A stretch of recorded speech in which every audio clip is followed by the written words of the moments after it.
No, I mean, he sent me a message and I kind of sent a message back. But yeah, it was like, again, I don't think either of us were surprised by the outcome. And we've been talking all along anyway, we've kind of, whether that's about his situation or about the football club, the way I kind of treat these things is while they're here, they're still part of the club. I don't sort of isolate them or treat them differently because I know they're leaving. So we've been having discussions along the way, and so again, like it wasn't really a surprise or something that either of us needed to sort of address with what's happened.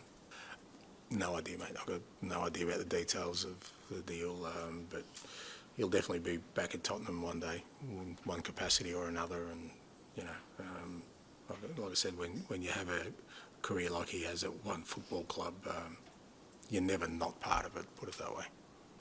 Well, potentially, like I said earlier, that's all you can do is create that space and then see what grows from there. Because that there is sometimes that element of it where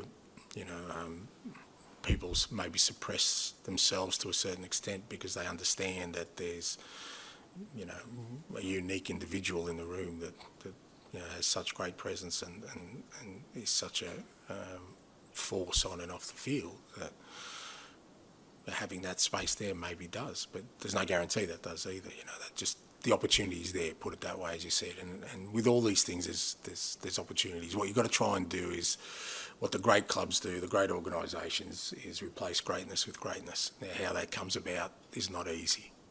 It's not easy, but that's what the big clubs do.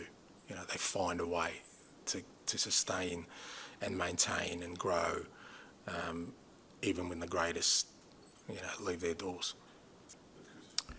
Yeah, yeah. I mean, and I get where you're coming from, but that's like I said, that's doing a great disservice to a guy who did some unbelievable things. Like you kind of, there wouldn't be a manager in the Premier League or any club in the world that wouldn't want Harry Kane in their team.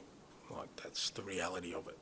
So you can't say that that because he's here, that's sort of stymied the club into having success. I just don't buy into that. I just think he's done what his utmost to try and have success at this football club, and it hasn't worked for a number of reasons. What we do know about this game is that it's very, very, very rare that an individual will be the difference. It's usually the collective. So what that offers us now, as you said, an opportunity to build a collective that brings us success.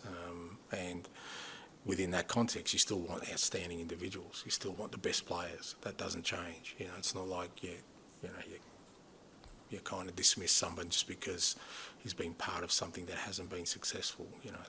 That might be because of other reasons rather than what he's trying to bring to it. Yeah, pretty much.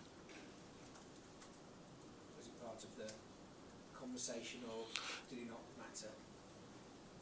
What do you mean, did it not matter? You want the job, either way Harry's going. Oh, yeah, well, I mean, it's not part of the contract negotiations. If that's what you're asking, then I need certain players to stay. I mean, you kind of do your due diligence whenever you take a job, and hopefully I was well researched enough to know what was going on in the background, and you have these conversations with people, and I think it was in the public arena about sort of the outcome. When a player of Harry's stature is going to the last year of your contract, again, you don't need some deep investigative research to figure out what's going on. So, I kind of knew going into it that, again, this was going to be more than likely the outcome.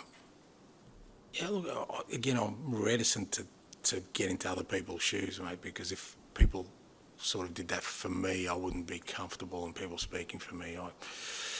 Harry's, he's got his own circle of people that he would speak to about these things and why he's come to this decision in his life and his career, and he's the best one to explain whether I understand it or not is relevant, because I don't have all the information he does. It's easy for me to sit here and say, well, I would have stayed or I would have gone, but I don't live his life. I don't know what where he's at in terms of the same way. Like I said, if people started making assumptions about me and my decisions about why I do things, I think it's unfair, so I wouldn't do that with Harry.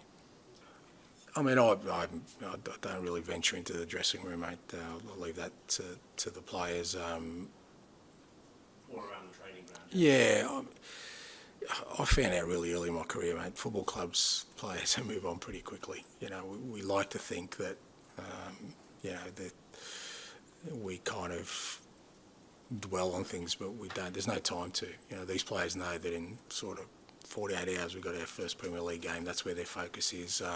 I'm sure Harry has reached out or will reach out at some point to all the playing group, you know, but, you know, he hasn't been in to sort of say his goodbyes or anything like that. And like I said, the mood you'd expect 2 days out from a season opener.